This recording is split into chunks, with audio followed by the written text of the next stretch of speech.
Hey, architecture firm owners and emerging leaders. Get ready for unparalleled insight into the development of a world-class architecture firm and a worldwide organization driving the digital transformation of the design and construction industry. With Build Smart, the podcast that's changing how our profession operates. We share the incredible stories behind innovation in the building industry with my friend and co-host, Patrick McLeamy, FAIA, former CEO of the international architecture firm, HOK. You know, Yamasaki's office or firm lasted during his lifetime. And when he passed away, I think that was the end of the Yamasaki office. Helmut did not want that. He wanted a firm that would live out and grow beyond the founders.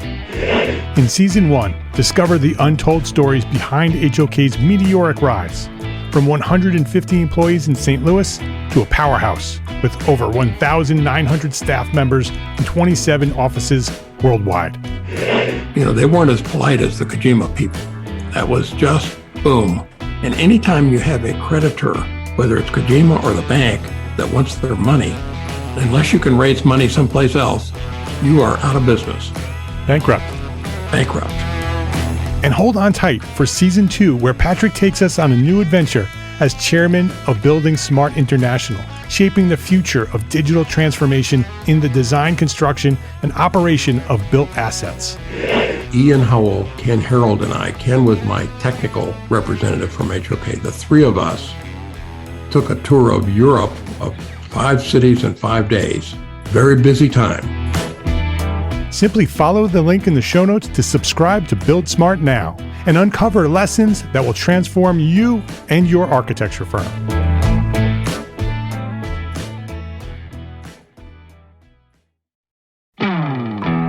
Hey, architecture firm owners and emerging leaders. Get ready for unparalleled insight into the development of a world-class architecture firm and a worldwide organization driving the digital transformation of the design and construction industry. With Build Smart, the podcast that's changing how our profession operates. We share the incredible stories behind innovation in the building industry with my friend and co-host, Patrick McLeamy, FAIA, former CEO of the international architecture firm, HOK. You know, Yamasaki's office or firm lasted during his lifetime. And when he passed away, I think that was the end of the Yamasaki office. Helmut did not want that. He wanted a firm that would live out and grow beyond the founders.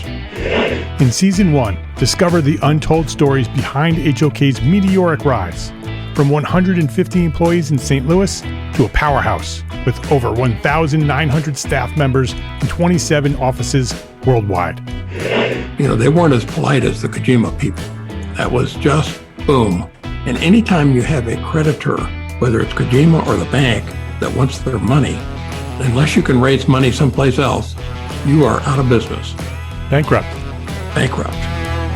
And hold on tight for Season 2, where Patrick takes us on a new adventure as chairman of Building Smart International, shaping the future of digital transformation in the design, construction, and operation of built assets. Ian Howell, Ken Harold, and I, Ken was my technical representative from HOK. The three of us took a tour of Europe of 5 cities in 5 days. Very busy time. Simply follow the link in the show notes to subscribe to Build Smart now and uncover lessons that will transform you and your architecture firm.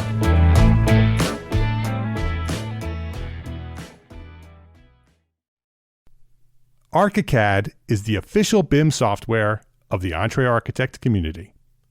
ArchiCAD BIM software enables design, collaboration, visualization, and project delivery no matter the project size or complexity. With flexible licensing options and a dedicated support team to guide us along the way, ArchiCAD is an ideal choice for firms and projects of any size. I encourage you to reach out and talk to the folks at Graphisoft by visiting our own dedicated webpage at graphisoft.com/us/EntreArchitect. There's even an exclusive special offer waiting for our EntreArchitect community.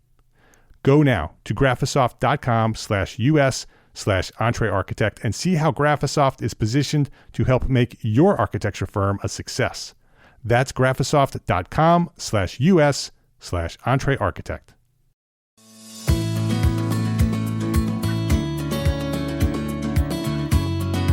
My name is Mark R. LePage, and you are listening to EntreArchitect Podcast, where each week I speak with inspiring, passionate people who share their knowledge and expertise, all to help you build a better business as a small firm entrepreneur architect. Gloria Kloter, welcome to EntreArchitect Podcast. Thanks so much, Mark. I'm so excited and so honored to be here. Thanks for having me. I'm excited to have you here. This is a long time coming. You and I have been talking through the internet for a long time. You've been featured on the blog about your book, and you've been on Context and Clarity with Jeff Eccles and Catherine McPhail.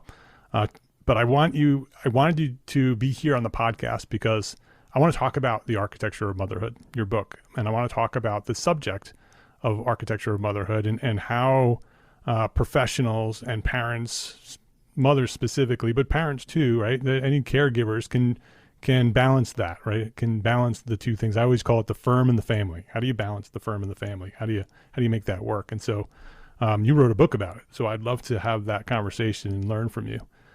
Before we do that, I want to introduce you and then ask your origin story.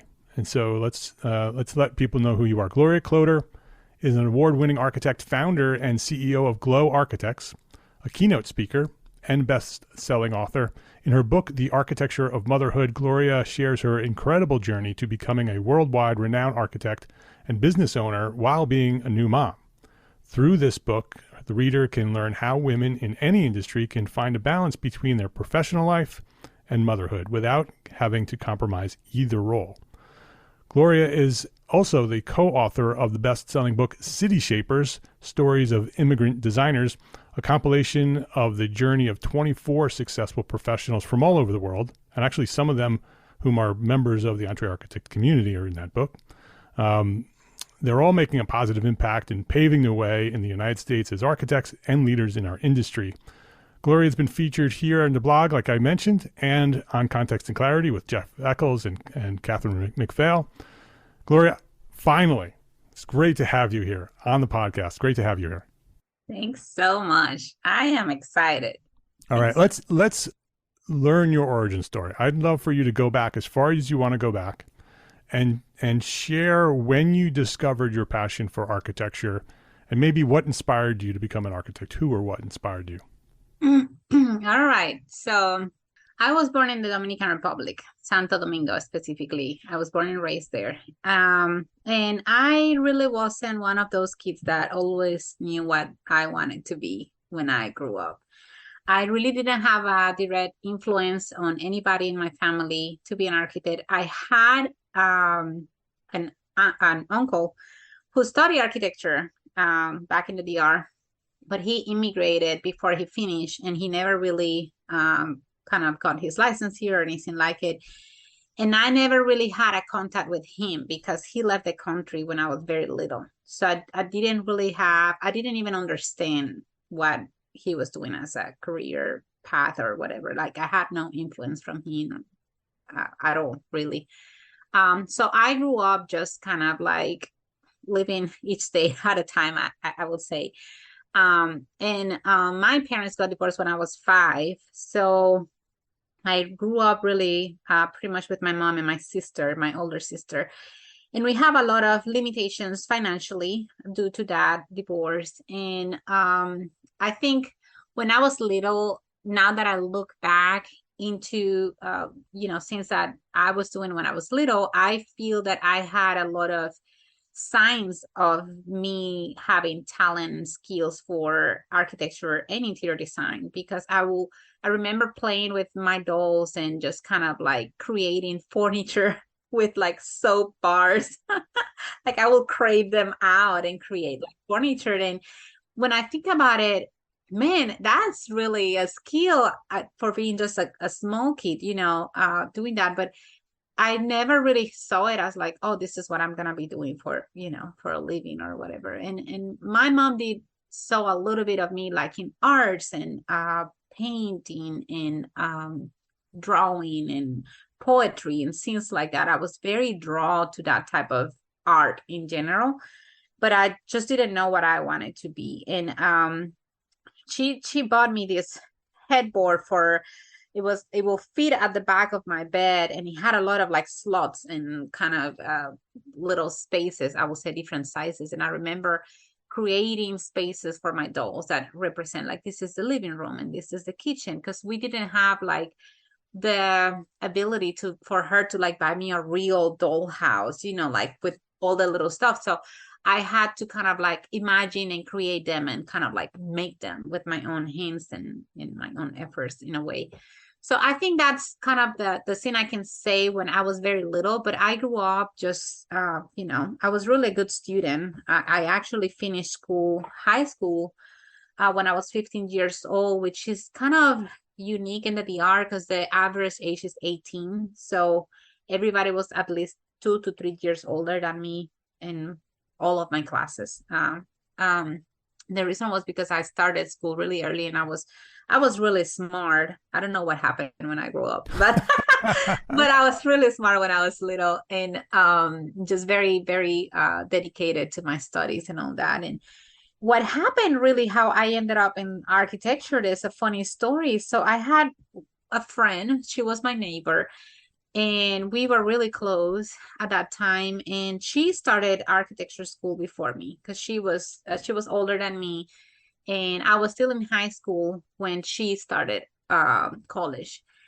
And I will visit her almost every day because we were like, she was living like in the like right next to us. And she will come back from school struggling, just struggling so bad with anything related to design.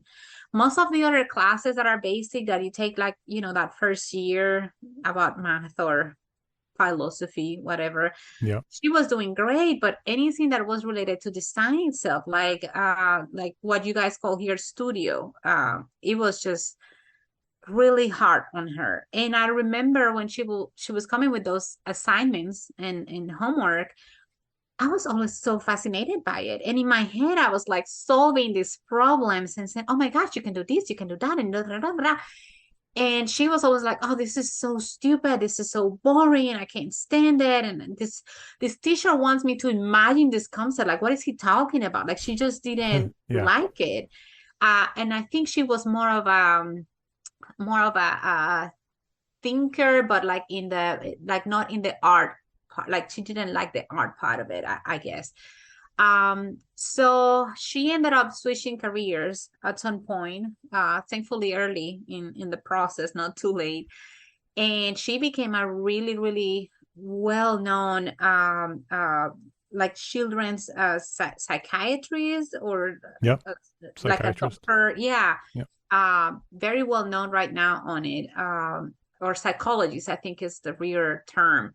But I, through her experience, I said, oh, maybe this is something I can do. Let's see how it goes. And it was a hard decision because I'm imagine it's the same here, but in the DR is a very expensive career to study. Like, your parents really invest a lot of money on models, materials, and all that, and printing plans and whatever. And my mom was always like, are you sure this is what you want to do? This is a very expensive career.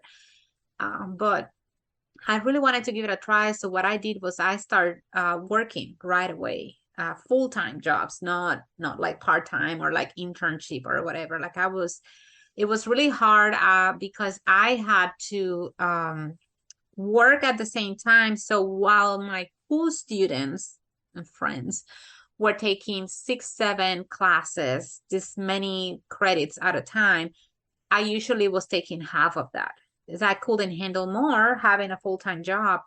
But the good thing was one of my first jobs I got, it was not the first, but one of the first ones I got was actually in an architectural firm.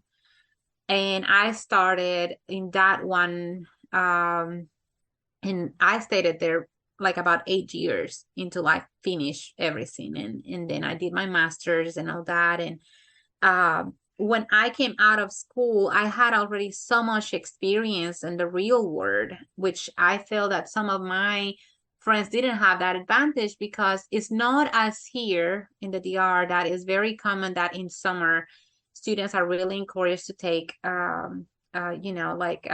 summer classes, but like take internships to gain experience. That's not really, it's not really a scene in the DR, some people actually rather just like study and finish and be done, and then kind of going on the field and whatever. How did you make the connection to get that internship? So that's a funny story. So what happened was there was a class where the teacher will ask for us to report an amount of hours to pass the class of experience in a construction site.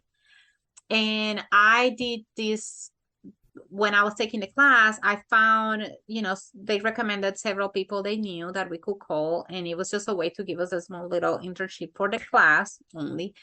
I remember it was like a amount of like 20 hours, or it wasn't that much. But I was really fascinated by the field part. So I stayed a little longer when I completed my hours, asking the main GC to kind of, I just kind of want to be around whenever it's possible. And I was just kind of learning and all that. And then my friend was taking that same class with that same teacher the semester after. So I tried to call the GC and say, hey, do you still have that job going on? I have this other friend that needs to complete those hours too. Will you give her a chance? And he said, well, no, that's done. And I'm also not being able to bill right now because I just got a really high position in this Ministry of what will be housing here.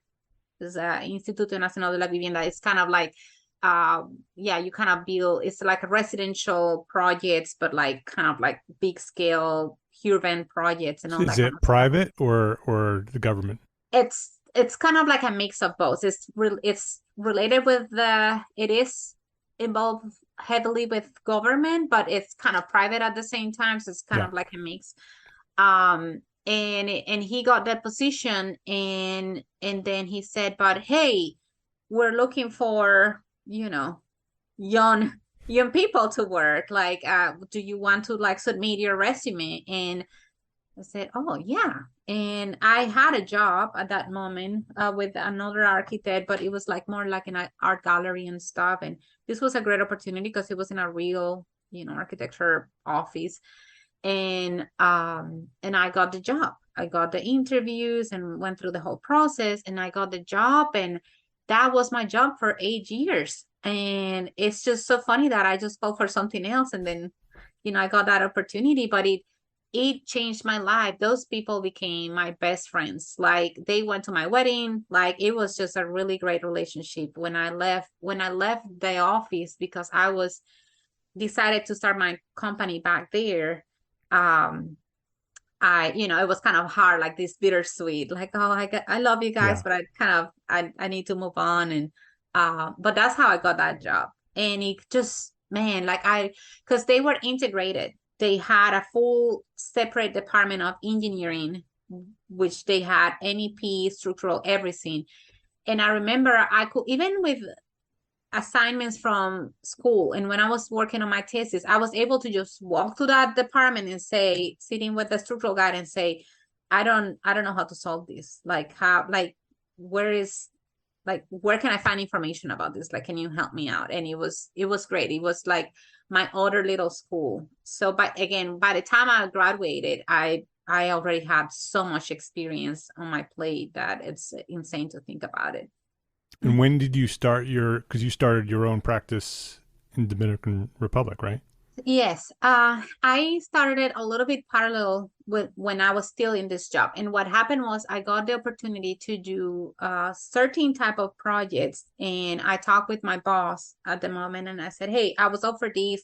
Can we take on it? And they were like, no, like, you can do that in your own time, but we just can't do it, because they were focused on this specific type of project. So they let me just do my scene. The problem was I got to a point where I was getting really busy with scenes on my side, and I realized I was making more money, way more money going on my own.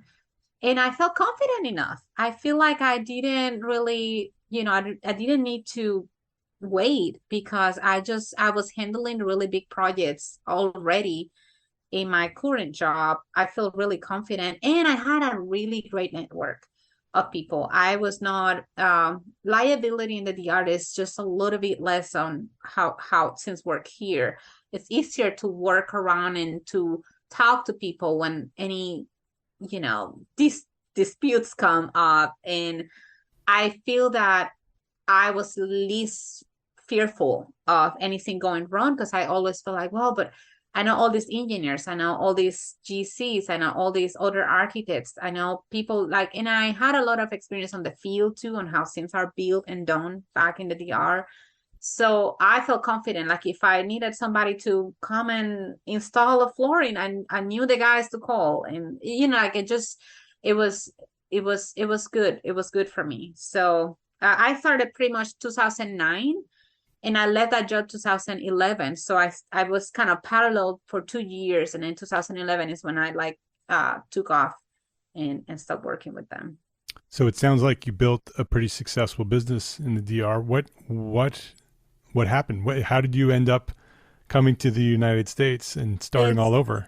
So I would like to talk a little bit of the success in the DR. So what happened was, and the reason was hard coming here in that matter was because I was really building up my name, my brand, my company.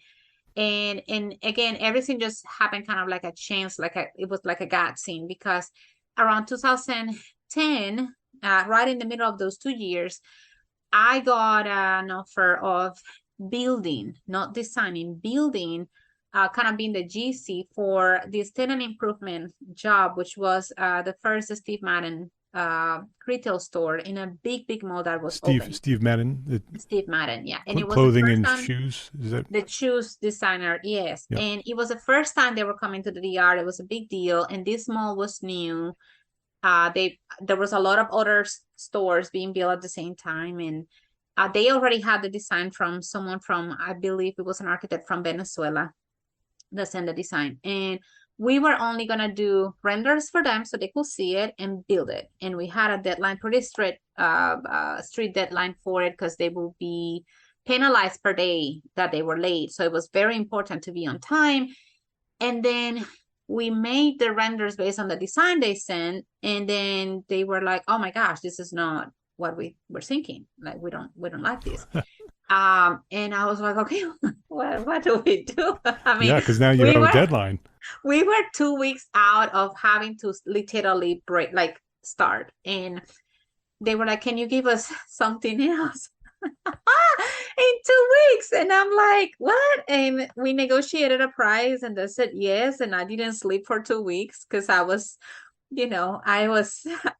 ambitious, and I thought it's a great opportunity. I was saying, oh my gosh, I can do the first Steve Madden in the DR and say it was my design. And I jumped into it with open arms, and I had to take days off from my job because I couldn't be doing it part-time. I really needed to do like full-time on this. Again, was one of those signs of like, okay, Gloria, maybe you need to just step out of this and just focus on that. And I got it. I got the design based on a concept that we talk. I had one meeting with the clients, and they told me what they like and what they were looking and what was the target audience. And when I presented my renders and my floor plans and elevations, they were like, oh, this is great. This is what we want. And we were kind of parallel getting the premise with the committee that needed to approve the design, but we were able to start building while doing that process. It was kind of like a fast tracking process. And we were done on time. They were not penalized. We opened on time. And that one store got featured in a big architectural journal magazine. They are like the biggest architectural, like if you want to know anything, they are like the ones. They're called Architecto. And they called me and said, we want to feature your store. And it got featured on it, and that just skyrocketed my career from that. Like, I got so many other retail stores in that mall and other malls, and just like a lot of people just calling and saying, hey, I got so and so told me about you, and can you work with us? And then I just thought I was, just on track of kind of like getting all my dreams, professional Yeah, it career. sounded like it was the perfect Yeah. setup. I was just young and, energetic and all that. And then, and I was on my own, and I was at the same time, I got an offer of teaching in this art school that is very well known too in the DR called Chabon. So I was doing that besides my normal business, teaching architectural design, drafting, those two classes. And then I met Jeremy. That was the problem. Aha. Jeremy Kloter. It's funny because I actually mentioned this in part of my book. Is 2009. I didn't even have a tourist visa to travel to the United States. I did got one after, and I came a couple of times for vacations after that. But in 2019, I didn't have one, and I was still like, I was about to finish school because I graduated that year, and I went to someone's house to look for these books, and his aunt came out and started talking to me about, like, she had a vision for me. It's just, it's funny because I didn't believe in any of it. Like, I was not, it's just a weird story. But she came like, I have this word for it. I'm talking 2009, right? No visa, and just a student girl. And she says, oh, I see you getting married with this guy. His skin is really white, and he's tall, and he's wearing a military uniform, is what she said. I'm like, I don't know any military guy. What are you talking about? And she's like, yeah, and I see you traveling. So she's seeing your future. Yeah, she's telling me this stuff, and I'm like, this is so stupid. Like, what are you talking about? In 2009. Like, yeah, 2009. And she told me something about traveling, and I'm like, I don't even have a visa. Like, it's just like, yeah. You're crazy. This isn't gonna happen. You're crazy. Right? And I left the house just kind of laughing, like, whatever. And I forgot about it. Oh, and then she said, this is the funny part. She said, yeah, you're gonna have a girl with him. You're gonna marry and have a girl with him. And I'm like, okay, fine, whatever. So that was that. And, I graduated in my career, and I forgot, like, I wasn't really a great friend of this person. I just went for these books, and, like, I never heard of her ever. I completely forgot about it. So fast forward 2013, I meet Jeremy, and Jeremy ended up being a Marine of the United States. He's tall and white. I know that, but 2013, I met him, and I still didn't think of this lady at all. Right. Like, it was not in my mind. I didn't remember. Nothing. And how did you meet Jeremy? It was in a club. In the DR. In the Dominican Republic. He was stationed in the U.S. Embassy in Haiti, and first time he came to the DR to visit. We met because we have a friend that came from New York. He was getting engaged around that time, and we were like celebrating him and all that. And we went out, a big group of like almost 20 people. And Norman is his name. I always said he's the godfather of our relationship, because usually Dominicans are pretty jealous with their friends. They don't like strangers coming into the group when you're out, but he was all about love, because he was just getting engaged and whatever. And I was coming out of the bathroom, and Norman was waiting for the group in the hallway, and Jeremy was waiting for this other Marine friend in the hallway. And Jeremy looked at me like, whoa. And Norman said, well, she's single, if you want to stay with us, we have this little VIP area. Matchmaker. You can stay with us. Yeah. And Jeremy's friend was about to leave, which is really the one who was familiar with the DR. And he's like, you don't know Spanish. You don't know these people. You're not staying. Are you crazy? And he's like, I'm a Marine. What are you talking about? I'm not afraid of blah, blah, blah. So he ended up staying, and we got to, like, kind of start talking after that. And not too long after, he came back, and we kind of kept talking. And a couple of months after, he invited me to meet his family here, and that's when I knew it was serious. And we just kind of knew, and we got married 2015, and we're still here. Wow.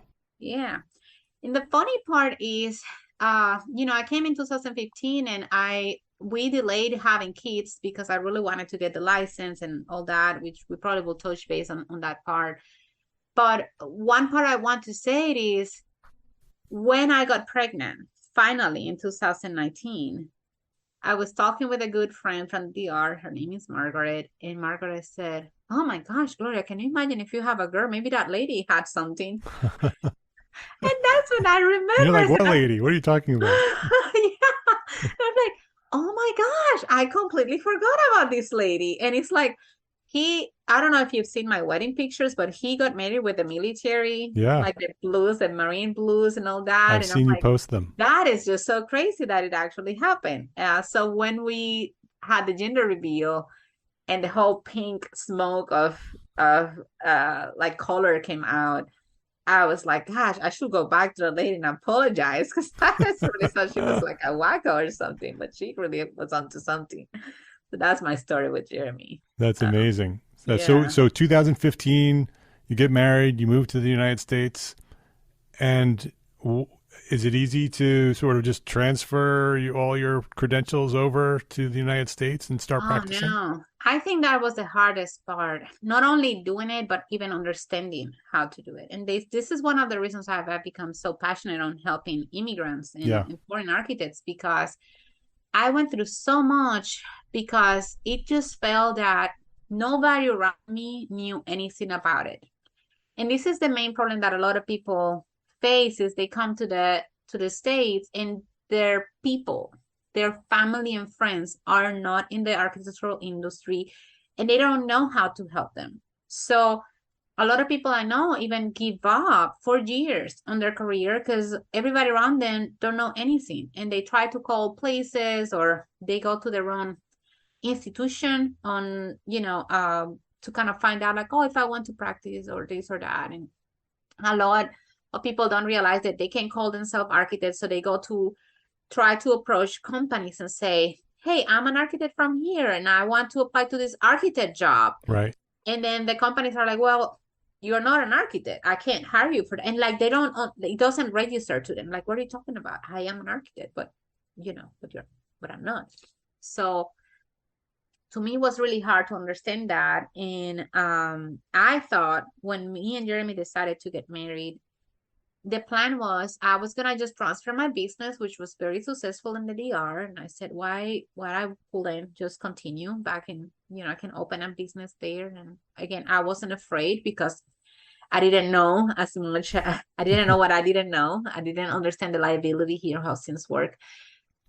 And in my head, I was just going to open the business while he will transfer his career, because he didn't want to be in the Marines anymore. He was ready to step out and retired on that and just kind of like start a business in real estate is what he wanted to do. So I said, I got you, babe. I'm going to do my business. And when you are, when you're set up, then you just kind of go from there.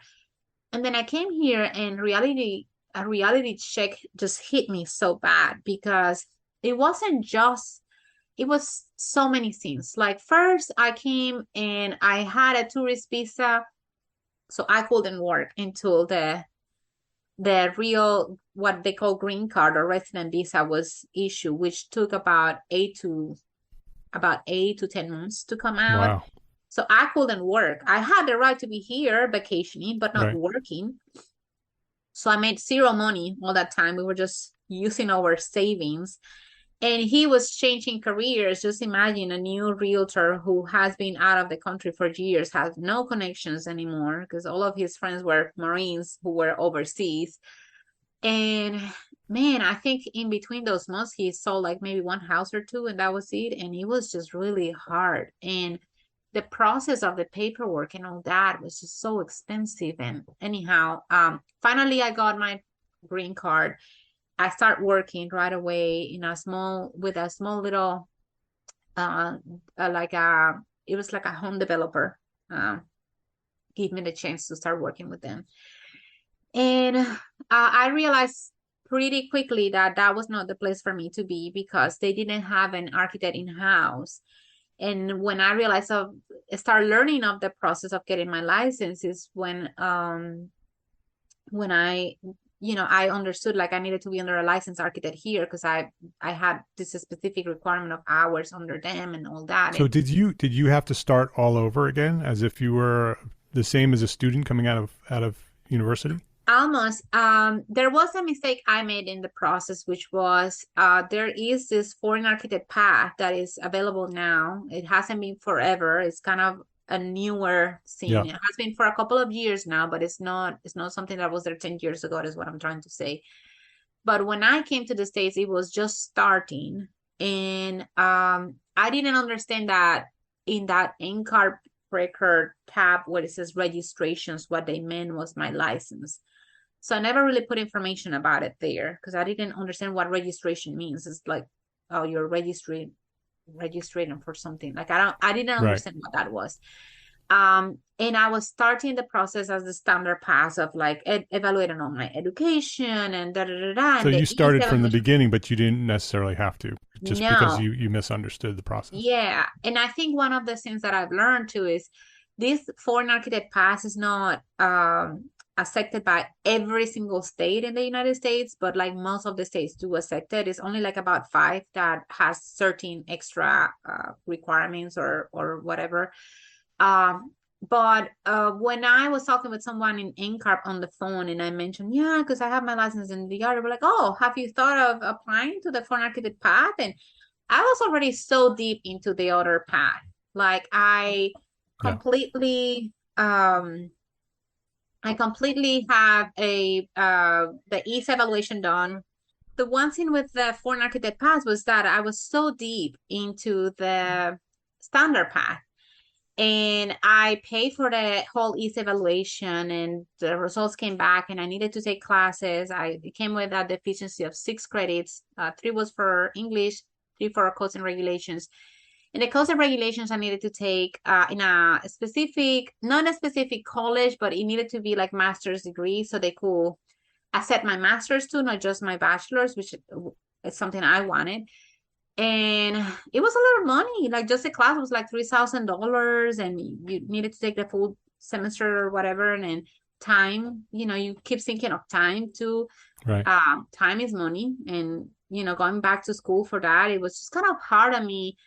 And just translating all the documentation, Mark, like the cheapest quote I got for translating the paperwork was like $10,000. Because the book was huge. It was like 400 something pages. And people don't understand that. Like, you're just an immigrant that came a year or 2 ago. And it's not easy to have $10,000 from nowhere when you're like struggling to even get a job. So then, NCARB people tell me about the foreign architect path. And I applied to it. I put my credentials from the DR, my license number. Sorry. My license number, and then everything changed. I didn't have to go through the ESA. It was not required with this pass. The other thing was that they will accept my experience from the DR differently too, because when you report hours that are older than 6 to 8 months, they kind of cut those in half. And when you're in the foreign architect path, because they're considered a foreign architect, not a foreign emerging professional, they accepted 100%. So my hours were cut half, but when I passed to this new, changed to this new path, then they were 100. So it really saved me time and money because I didn't have to go to school. I didn't have to do all these extra hours, etc., etc. So long story short, I did the path and suddenly everything was approved and they were like, okay, you're ready to take the exams, take the AREs. And I wasn't prepared. I was thinking the AREs were going to come like a year from there or 2 because I needed to complete the AXP and all that. And I wasn't prepared. I started talking with people around me, trying to find out information of how to study for the AREs. Again, nobody knew anything. The most I got was somebody telling me to study ballast, and that's what I did. And I took the first exam. I started in the 4.0 system. Yep. And I think I took CDS first, and somehow I passed it on the first try. And I thought, oh my gosh, this is not that hard. Even so, I got out of the exam kind of thinking like, oh my gosh, what was that? Like I was so confused after the exam, and I still managed to pass it. And I think it was the worst thing that actually happened to me, because I think I got overconfident. Mm-hmm. I felt like, it was hard, but I still passed it. So how hard can the other ones be, And then I took the second exam, which was PPP, and I failed. And then I took the third exam, which was SPD, still in 4.0, and I failed. And I went back to PPP, and I studied so hard. And I failed again. And it's 3 exams fail, or 3 attempts of failing, and then failing, and just like, I just didn't know. I felt like I was in this wheel. Like I'm like, I'm just studying the same. And then I got and I see questions that I don't know where these questions are coming from. Like, I don't know what I'm doing. And then I found Michael Risica, which we all know.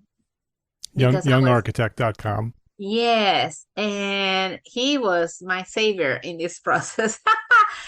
Oh my gosh, I owe so much to him. I remember I called him, or I text him on, I think it was on Instagram, and he's like, I'm about to take this flight, but just call me real quick before we fly out. And I'm like, oh my gosh, this is amazing. And I talked with him for like 10 minutes. He gave me a lot of information about the area bootcamp, and I was completely sold. And I started the area bootcamp with Young Architect, and it really gave me a lot of a structure and just so much help on how to study for these exams. And that's what really get me through the finish line. It was that group, because I just met so many wonderful people. The system inside of just having other people, it really increased my network. It helped me to meet others that were in the same situation that I was, and it really helped me understand better, because I wasn't limited to my family and friends anymore, if that makes sense. Yeah. Yeah. Right. That's so you have people now who understand what you're going through and help and know ways to get through those processes. Mike has built a fantastic community over there, just, beyond the training and the support, but the community, even after people have passed the AREs, stick around, and the thriving community. And Mike has done a great job. Yeah. And everybody is so supportive and positive inside of the community too, which is very important. Let's take a quick break to say thank you to our sponsors for their support of this episode. This episode is brought to you by FreshBooks. There's a lot to love about being an entrepreneur architect, right? But trying to figure out our financials on our own is not one of those things. Luckily, we have FreshBooks, the all-in-one accounting solution that's built for business owners like us. FreshBooks takes all the not-so-fun parts of running a business, from building and tracking invoices, to managing online payments, to organizing expenses, and automates them with features like the digital bills and a receipt scanner, saving you up to 11 hours a week in the process. It's also super easy to get up and running, and the award-winning FreshBooks support team, they are always available to answer any questions along the way. Compare that to some of the other financial management tools out there. Try FreshBooks for free for 30 days, no credit card required. Go to freshbooks.com/architect to get started today. That's freshbooks.com/architect. So what will you do with 11 more hours each week? This episode is brought to you by arcat.com. We all have that one story, that one project that had such a unique situation that it required a solution that you had rarely considered before. We share these stories in private professional circles with our friends and our colleagues, but there has never been a collection of these stories of conflict and triumph all in one place until now. Detailed is a podcast series that features architects, engineers, builders, and manufacturers who share their insights and expertise as they highlight some of the most complex, interesting, and oddball building conditions that they have ever encountered, and the ingenuity it took to solve them. Join host Charisse Lakeside, aka CSI Kraken, a senior specifications writer, at RDH Building Science as she uncovers lessons learned to help you navigate similar challenges that may arise in your next project. Detailed, an original podcast by ArtCat. Listen and subscribe right now at arcat.com/podcast. That's arcat.com/podcast. arcat.com/podcast. Detailed. Every building has a story. Please visit our sponsors today and thank them. Thank them for supporting you, the EntreArchitect community. So you get your license. How did you start your practice right away once you have the license? So when I left that job in 2016 with the builder, I got a job in an architecture firm in 2016, and I was with them until 2020. I got my license in 2019, so 1 year before that. And I was comfortable. They were good to work with. They did a lot of healthcare and assisted living facilities. And I just learned a lot from them because I was a different type of projects of what I was used to even back in the DR. And but 2019 is when I got pregnant. And then early 2020, COVID hit. And everything was locked down, and you were working from home and all that. And when I delivered my baby in June, and I was in the process of getting ready for the maternity leave and all that, I was trying to negotiate with them coming back somehow, still virtual or like half-time virtual or something, because with the whole pandemic situation, all of our plans changed. We were not able to get Nova in a daycare like we were thinking. And it was just kind of hard to figure out what to do, And they said no. They wanted me to go back full time because there were certain situations happening inside of the company that they just kind of needed me there in person, since we're back to open at that point and all that. And it just wouldn't work for me because we didn't have a good option, at least at the time, with Nova. And Jeremy was the one who sat with me and said, maybe this is the last push you need. Like you have your license already. You've been working for 4 years. I know things are different here. There's a lot of more liability and things to understand when you're opening a business, but would you consider that so you can manage your time? And and I kind of thought about it a lot because it was scary because he had his own business. So I was like the stable income, and he was an entrepreneur, but his business at this point was just really doing so well. Like a lot of things changed between those years because Jeremy switched from just being a realtor agent to being a broker, and he started a brokerage, and then from that brokerage he started another business that is under the same umbrella, that is a property management. And then with the partners that he has with these two businesses, he started a fund where investors put money, and there's just a lot of different type of businesses working at the same time. And he was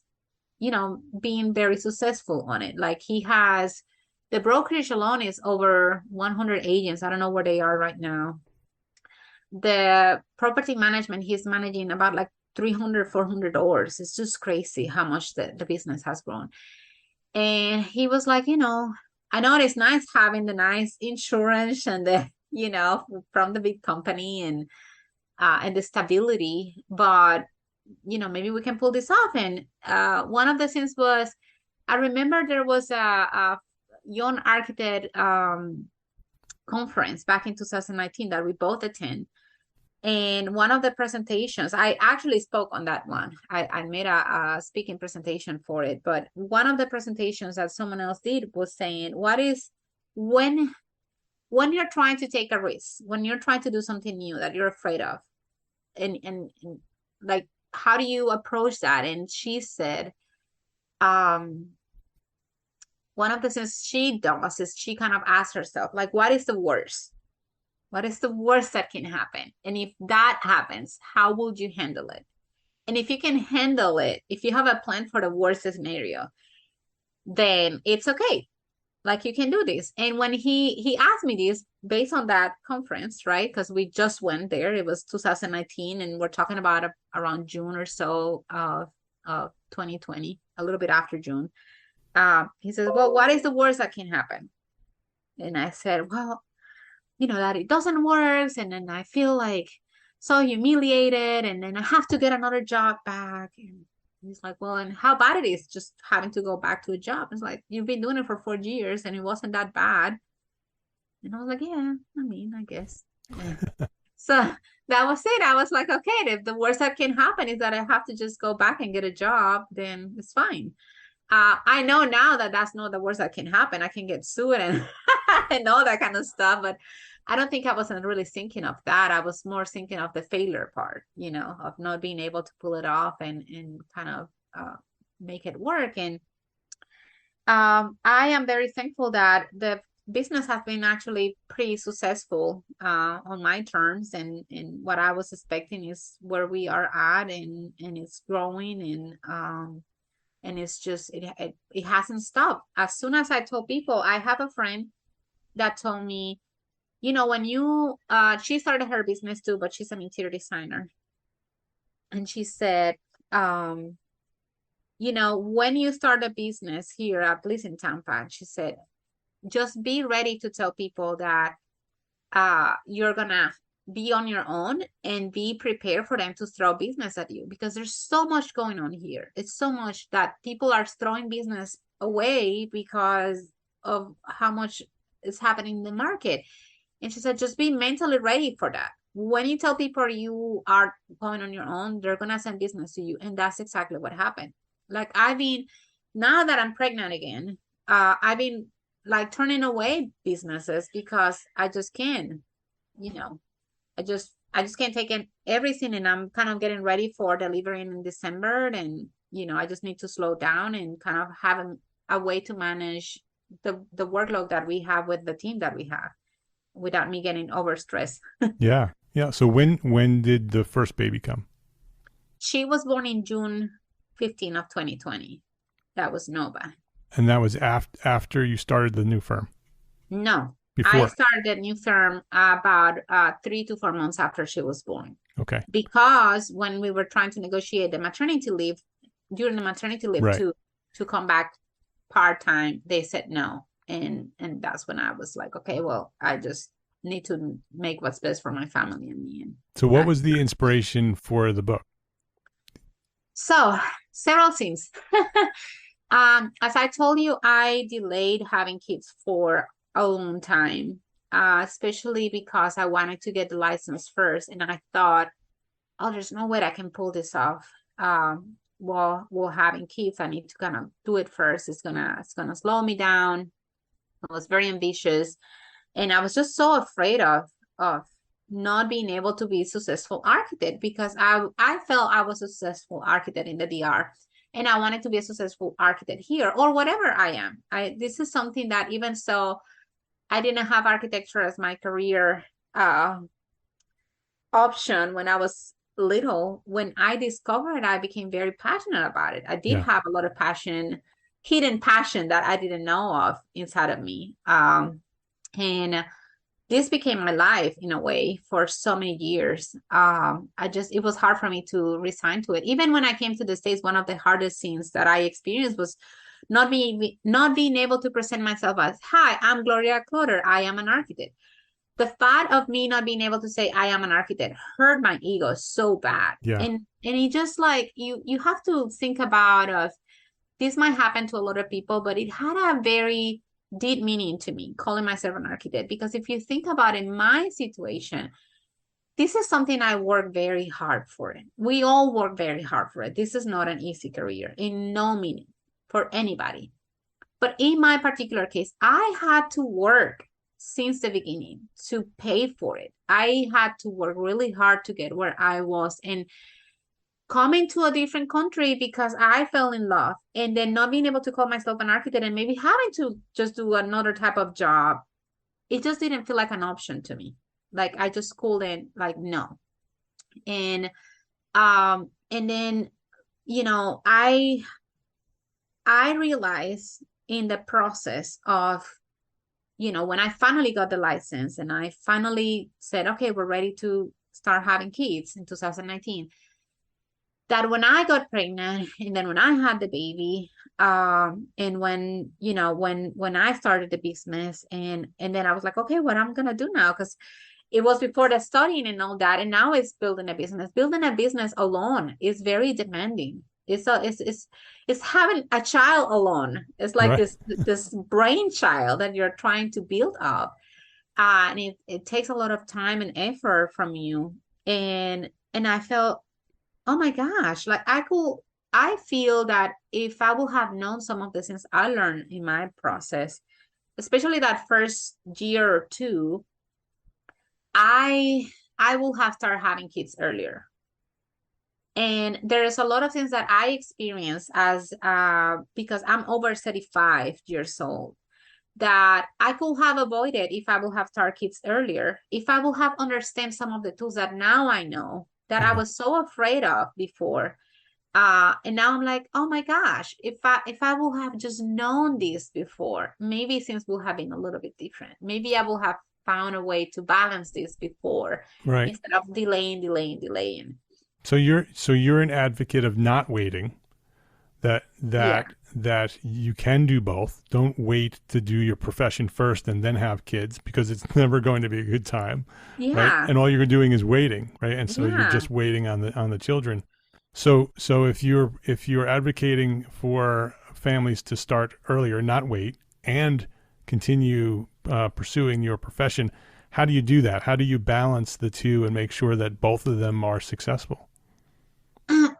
I think the first part that, and I talk about this in my book, is one is realizing that I think the biggest fear most of us experience when thinking about this topic is thinking that you kind of have to do everything on your own, that it's all on you, that it's all on you, and that, you know, you have 24 hours a day, and how are you gonna work 8 hours a day and still have time for your kids and all that kind of stuff. And one of the biggest lessons that I've learned is that you really don't have to do it alone. And that's one of the things that I've become more passionate about with motherhood and architecture, is I keep comparing them, because I feel like if there's something I've learned from architecture itself, is how we are interconnected with others to make it work. We just never ever design a building on our own. It's not real. Like, you always depend on other experts for something, either structural or MEP or civil, or, you know, I know there's a lot of architects that get to do a lot of those trades, especially for residential projects, but like, you know, maybe not in the design part, but like building it, you have to work with the GC, and you have to work with the officials and the you know, the agents having jurisdiction, and work with them and work with the city and work with the clients, and understanding what they want, and understand what's in the market, and your reps understanding pricing, and, you know, installation techniques, and how you're specifying everything. It's just so much. We don't do it alone. And that same applies with parenthood. I'm not even going to say just motherhood, parenthood. Like, you really need to build up your support system and count on them, and understand how you can kind of spread that load to make it work. And that looks very different for everybody. You know, in my case, we were very lucky to have Jeremy's mom, which she used to have a business of pet sitting that just went down with the pandemic, because everybody was at home and nobody was traveling. And she was trying to figure out what to do, because her business was going down, and we were looking for an option of someone helping with Nova. And we said, well, what about if we pay you to watch your granddaughter. And she was like, oh yeah, I can do that. Bonus. Yeah, and it worked because it was hard to get, again, on those days was just hard to get into a daycare, which is the option that a lot of people take, which there's nothing wrong with it. It just was more economical and more personal. And with everything going on, we just felt like it was better to just have nobody at home on those days, because daycare kids just get sick in normal times. So it was more scary to have her in a daycare at that time, to kind of making the decision of having her around other kids. But that worked for us. But we have different options. It's not just her, how we make it work. But I feel like building your support system is the first step. Understanding who around you, or what systems, what institutions you can count on to make it work. Starting from there is the first step. Like, okay, who's gonna do what? Do you have a couple that supports you? Are you a single parent? Like, do you have family that can intervene? Do you have, again, institutions pay for that care? Are you maybe able to negotiate the timing part? That's something I've been seeing lately a lot, which I don't think it was so much an option years ago, but I think that's one thing that came out from the pandemic. I will say that a lot of firms have been a little bit more open to be like part-time, Yes. part-time. I think they really need to adjust, because that's the expectation now. A lot of people are demanding that coming out of the pandemic, that we have that flexibility and freedom to be able to have that balance, and the firms that don't do that are going to suffer, and the firms that do are going to thrive. And so and it's a reality that I feel, especially mothers, I would say more mothers than fathers in general suffer, especially in the past. Because when I was, doing research for this book, one of the things I did, I started asking other women architects, like, what was your biggest challenge in, like, what do you feel that was one of the things that maybe slow you down at some point, or, like things that may have affect your career path at some point, maybe not all the time, but at some point. And a lot of came back with, it was related somehow to motherhood, because when they got pregnant, and some of them had to either just like step out of the career entirely for a while and then come back, and then they were already kind of behind and kind of not up to date with what's going on, and relearning programs and whatever. And some of them had felt like this guiltiness of like, well, I just stayed all the time at work, and then I wasn't really that much for, like, I missed so much from the kids, because when they were in this one scene, I couldn't step out of work to attend to this one scene. And so those conversations from before me even starting motherhood, and after me with doing research, I realized that the situation before, especially some years ago, was very different, and I'm talking about maybe 10 years ago or something. But things are changing for the better, and I think a lot of people are pushing towards this better balance between life and your personal life and professional life. And I think us as parents, this applies to both, need to really take advantage of it, because we get so immersed in our careers that not only with parenthood alone, just life, just being present for your family and yourself, even if you don't have kids, just spending time with yourself and the things you want to do, and traveling and doing all their stuff is important. So I think that was one of the biggest things, was understanding that you're not alone, and that you need to build up that, like, grow your support system is my first I will say statement. You need to grow that support system, and understand who they are and how you're going to use them, and kind of go from there. What's the next step? What do we, once you have that support system, and you find a firm that has that flexibility, because that's something that makes the whole thing easier, to have a firm that sort of understands that this is something you're trying to achieve. What's the next step? The next step is, I think I've learned a lot about self-awareness And I call this leading through self-awareness, because even if you're not, like in my case, a business owner, but if you are, it applies really heavily on you. But even if you're not, just as a parent, you're a leader. And just even if you're not a parent, like most of us, we are all leaders somehow, somewhere to somebody. And I think the self-awareness part is important, because kind of knowing yourself and understanding where your strengths are and your weaknesses, and identifying those weaknesses, so then you can kind of delegate that to part of that support system that you have accordingly. Is that, to me, is that key of success.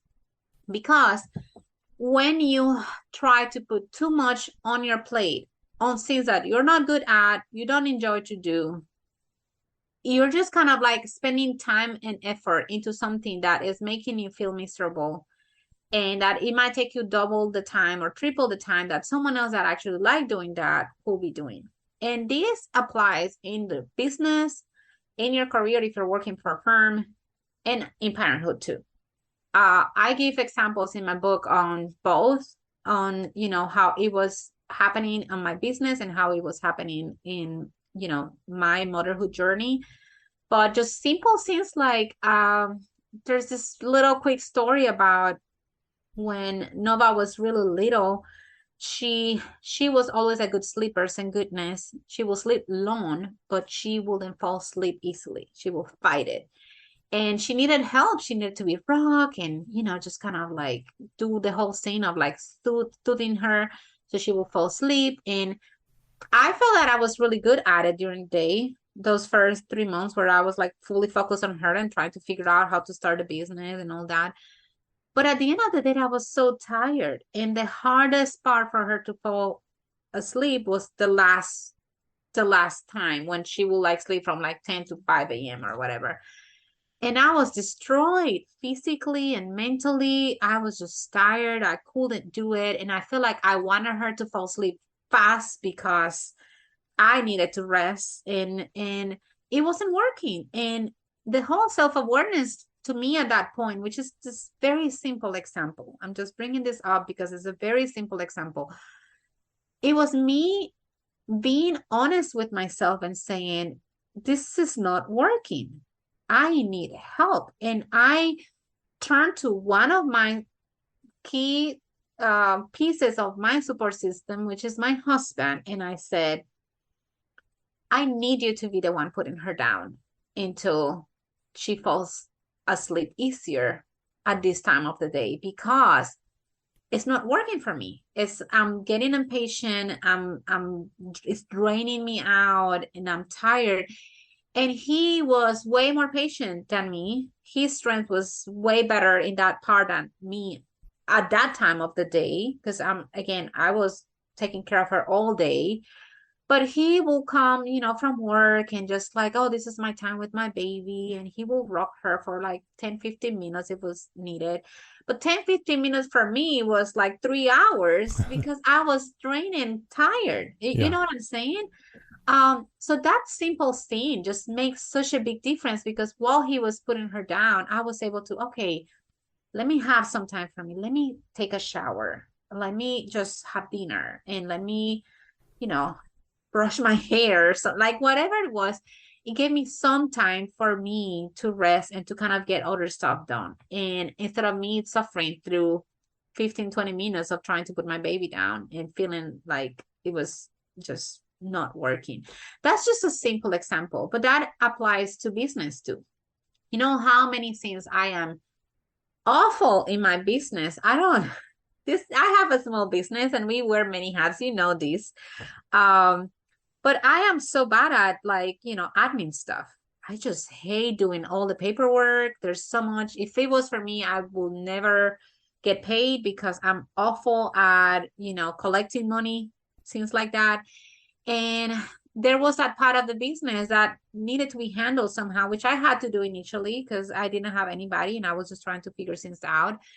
But again, the self-awareness part, at some point I sat with Jeremy and I said, this is the part when I'm thriving, and this is the part that I'm really struggling. And don't get me wrong, there's nothing wrong with really trying and trying until you master something that you're not good at. If this is something that you feel passionate about, you want to do, and you just want to do it, you just enjoy doing it, even if you're not good at it, practice make perfect, right? I'm fine with that. What I am not fine with is if what you're doing is making you feel miserable. Yes. You might be even good at it, and if you don't like it, you don't want to do it, then you need to find someone else to do it. Find ways to delegate that. And the best way to get to that point, to me, is with the self-awareness, is understanding that strength and that weakness, and delegating your weaknesses to those who have a strength on that part and can make it faster and better and enjoy it while they do it. Yeah. So have a support system, number one. Be self-aware, sort of look at your life and look at your support team and understand where your weaknesses are, where your strengths are. And leading through that self-awareness. Yeah. And delegate, right? And do the things that you're good at and that you like, and find someone else to help you on both sides, professional side and the parenting side, to be able to help you do the things that are not your strength. Yeah. Have you ever heard that real estate saying of like, what's the most important scene? Location, location, location, right? I have it for motherhood and architecture is delegate, delegate, delegate, because we do need to do that. We have to. There's no way we can do this alone. Yeah. Do you have a final step? Any final thoughts on the next step? I have two, actually. I think one of the things that I learned, these two first steps, growing your support system and leading through self-awareness are kind of like the main two ones. But then there's this part of that personal care and kind of like going inward in the process. I will say the third step is kind of organizing your chaos, is how I call it. It's because I feel like sometimes we can take too much. Even if we're leading, we can start saying yes to too many things. I think that part of the organization becomes kind of like a way to find ways to structure yourself to be realistic about the time you really have available, the time you can give. I am a strong advocate for mentorship and helping others. And I have my business, I have my baby, my family, and all my commitments, and I still mentor. I still get time to still give out of to the community, right? But that comes with a price of organizing myself and in prioritizing what is really important. What are the things that, anything that will affect my baby's schedule or like commitments I have with work, I try to shift away or play around with the time. And I think I talk a lot about that in the book on organizing chaos, because initially I wasn't doing that. I was all over the place. I was taking too much in, and it affected me. It affected my hormones. It affected my ability to even, we're trying for the second baby and it wasn't happening. And then it was something related with my hormones, and I got pregnant and I lost that first baby, and I got pregnant again and I have another loss. I have two losses in the process before this one actually stick around. And the main thing that changed in that process was me understanding that I wasn't being organized, that I wasn't really, spending time for myself, and understanding that I was still an individual that needed to be taken care of. And nobody can take care of myself but myself. And I was forgetting that besides being an architect and a mother, I'm a woman, a person with needs and feelings, individual things that I still wanted for myself, that is not related to motherhood, it's not related to architecture, it's not related to being a leader and a mentor. It's Gloria Kloter. And I start being very very strict with myself in certain things, and I share those tips in my book on how my daily routine looks like. One of the things that I learned the most in this, and this is a tip for any mother out there and even dads too, the main thing to me that have changed tremendously my schedule is being very respectful on the time I'm going down to bed, because most of the time we tend to work late. We like to do that when we're business owners. We like to do that. But I've learned that anything that I haven't done after a certain time of the day, it can totally wait. We always feel that anything needs to be done by yesterday, and I've learned that other people's urgency is not my urgency. It's not. And we put so much pressure on us that, it needs to, and I just talk to people. I was trying to do this and it's going to be done tomorrow. I said I was going to send it by 5, but I will send it tomorrow by 10, and we all will survive. And I try to dedicate time for myself at night. In the mornings, that part of going to sleep at a specific time and being respectful to that and not extending like I was doing when I was younger, which I will work all the way to like 2, 3 a.m. if I had to. And, doing that Steve Madden in 2 weeks type of deal, it doesn't work anymore for me, right? So being respectful of when I'm going to bed so I can get up at a specific time in the mornings have made a huge difference, because there was a time when my chaos and my lack of organization was happening where I will wake up with Nova, with her screaming. And then I was already late because I had to just run to her and take care of her. There was no time for me. There was no time for anything else. There was no time for planning the date or getting ready for things. And I've learned that if I am able to wake up an hour or two before her and I get to do my devotional, read the Bible, do some exercise, sit and talk, read through my to-do list of what I need to do that day, take some tea or coffee, whatever it is, it's time for me. And I get a shower and I get makeup and I do my hair and I feel pretty, ready, and then she wakes up and then, breakfast is ready, everything is good. But if I woke up with her because I went to sleep at 1 a.m., there's no way. It's already a cycle of being late and just... So organizing that chaos is important. And I share a lot of tips on that and how to be productive, how procrastination affects you during the day, how avoid all those, things. And I talk a lot about that. And the last one, because I told you I had 2 steps, was, I call it winning by grace. I think there's a tendency, especially in mothers, to be really hard. We are our biggest, we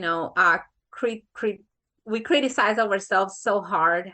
We tend to do a lot of comparison with others, sometimes we see others kind of being at this point in their careers and we feel like we're behind because of it. Sometimes we see other mothers with their kids being whatever they are and feeling like, oh, maybe ours is behind. Maybe where I would like to be in my career path will be here, or finishing these exams already and I'm here. And I think it's a mental game. It's a constant mental game where you need to give yourself grace, because one of the things I repeat myself a lot in the book is your definition of success is unique. The definition of success by others is not what applies to you. My definition of success is my definition of success. And if I get to achieve that, it's what makes me feel happy. It's what makes me feel complete. There's a lot of people that can tell you in the process of everything you might be planning for yourself that you can. And I always said, other people's limitations shouldn't limit you, because most of the people come from a place of their own fears and their own limitations based on what they know and what they think they can do.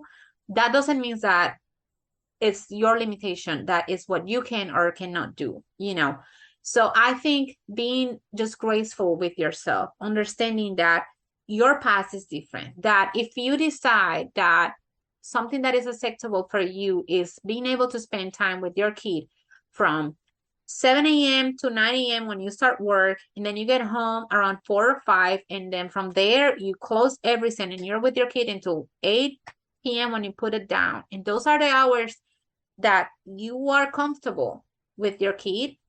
That is success to me. And if that is something that makes you feel that you are not giving enough, then find a way to say, you know what, I'm leaving work at 3. Can you give me these 2 hours? And when I put my kid down, I'm going to then work 2 hours after that.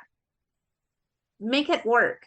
Talk to people. And if people are not giving you the flexibility, either start a business or change practices. Find that support system, because your job and the firm you're working for is part of that support system. It's not just the daycare. It's not just the family that will take care of the baby, or whoever is helping you in your career path, mentors that you may have, and all that kind of stuff. It's also whoever is your supervisor, your boss, your firm owner, is part of your support system. They need to support you. And if they don't, you need to find a place that will support you.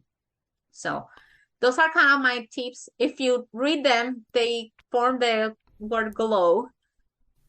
So that's where the architecture firm comes from. Yes. GLOW. Yeah. So grow your support system, lead through self-awareness, organize the chaos, and win by grace. It's GLOW. Fantastic. So people don't forget. Such great advice, such wisdom. What a story from beginning to end. Thank you, Gloria. Thank you for coming by and sharing that story, sharing your wisdom with all of us. It is valuable and important, and so many suggestions on how we need to make decisions, right? It's something that we have to make a choice, right? We have to decide certain things for these things to happen. So thank you for coming by. I have about 2 minutes for a final question. What's one thing that a small firm architect can do today to build a better business for tomorrow? For tomorrow, I think this is a hard question, because I feel like it can be answered in so many ways, but I will think one thing we can do to make things better for the profession, I think, is getting more involved. I think more people need to get more involved with what's happening around us. Find that one thing that you feel you can make a difference. Sometimes that means understanding your own story and like your own struggles, because there's always going to be people that relate to that same path and same struggles, or similar at least, that you can be of service to them. I think that can make a huge difference, because the more people are more empathetic to others and what others are going through and how they can help, and that doesn't apply just to, taking the exams, like in my case, and becoming a licensed architect. It's not just that. There's so much. There's housing issues and just, since just so much in architecture that we can do as architects, that we can influence on, healthcare and how people live in their spaces and experience, and just kind of, I think, is that looking inwards and understanding that to me, it's like everybody's duty, my duty, to give some of my time. You can always give time, you can always give money, you can always give talent, right? But I feel that if you combine talent and time, at least if you can give money, combine those two to give away, and find, in those areas where you have some, going back to the self-awareness, some strength, you can make a difference in people's life, either through their career or through just personal one-on-one mentorship with others, whatever that means. I think that's kind of, sometimes we might not feel we're doing much, because you might feel like we're kind of affecting one person at a time, but one person at a time can have such a ripple effect in our career and our society just in general. So that's kind of maybe too general of an answer, but that's how I don't think so. I don't think so at all. I think it's a great answer. Her name is Gloria Kloter. The book is The Architecture of Motherhood. We'll have a link to that book on the show notes. Her website for the architecture firm, glowarchitects.com. She's very active on Instagram at Gloria Kloter. Go check her out. Go say hi. Go say thank you. Gloria, thank you. Thank you for not only being here on the podcast, but all you do. You affect so many people. You are such a fantastic leader. You are an advocate for foreign architects, sharing what you know there. You're an advocate for motherhood and architects and other professionals. You are affecting so many people with the work that you do. So thank you for the impact that you're making in the world. Appreciate you. Thank you, Mark. If you liked this episode of EntreArchitect podcast, please share a rating, write a review, share a link with a friend. That's how EntreArchitect has grown to serve thousands of architects just like you. Please share a rating, write a review, share a link to this episode with a friend. I'd appreciate it. Links to all our sponsors and all the resources we discussed today are available at the show notes for this episode, found at entrearchitect.com/podcast. EntreArchitect is a member of the Gable Media Podcast Network. It's the network dedicated to architects, engineers, and construction pros.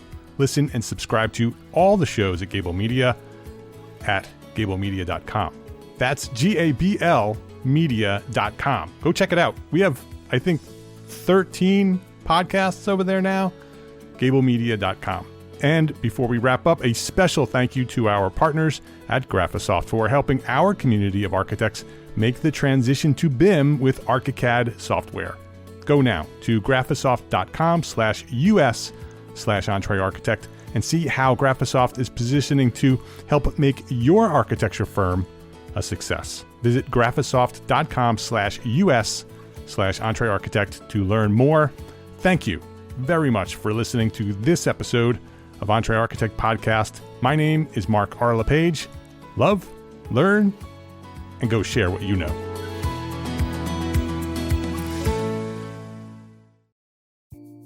Imagine earning continuing education credits while doing exactly what you're doing right now. Well, you can. Gable Media has revolutionized the way you earn your continuing education credits with a groundbreaking approach. Forget running around town and scouring the internet for credit-worthy courses. Fulfill your CE requirements effortlessly by listening to engaging podcasts just like the one you're listening to now. Our podcasts are designed to educate, entertain, and inspire, all in a user-friendly environment. But wait, there's more. Architects, Gable Media is also approved as an AIA continuing education services provider. Upon completion, we handle everything, from reporting your hours directly to the AIA to storing your certificates in your personal Gable Media profile for your self-reporting needs. So follow the link in the show notes and start earning your credits in the most innovative and entertaining way possible with Gable Media. Attention architects and creative minds, get ready to supercharge your brand with Build Your Brand, the podcast that's unlocking the secrets of branding success for creatives. Hey there, it's Mark R. LePage, founder of EntreArchitect, and I'm inviting you to join my friend, architect marketing expert Jeff Eccles at Build Your Brand podcast, where he explores the captivating stories of the world's top brands and transforms their lessons into powerful moves for small firm architects and creatives like you. In Season 1, Jeff shares the thrilling tale of Southwest Airlines, where he dissects their journey to the summit and distills it into strategies tailor-made for you. It's important to keep in mind that companies like Southwest compete in the real world, just like you, and face real-world challenges, just like you. You might be surprised at how similar those challenges are to the struggles that you grapple with on a day-to-day basis. Don't miss out on your blueprint for success. Subscribe, tune in, and let's build your brand together. You may have noticed that the very best brands in the world are also known for having somewhat unique corporate cultures. That's often the glue that holds everything together when they encounter those rough spots. We don't do it because it inconveniences the passengers to whom we are primarily dedicated, the short haul, frequent flyer. Follow the link in the show notes to subscribe to Build Your Brand today. Remember, no matter the size, the journey's the same. Your brand's journey to the top starts here.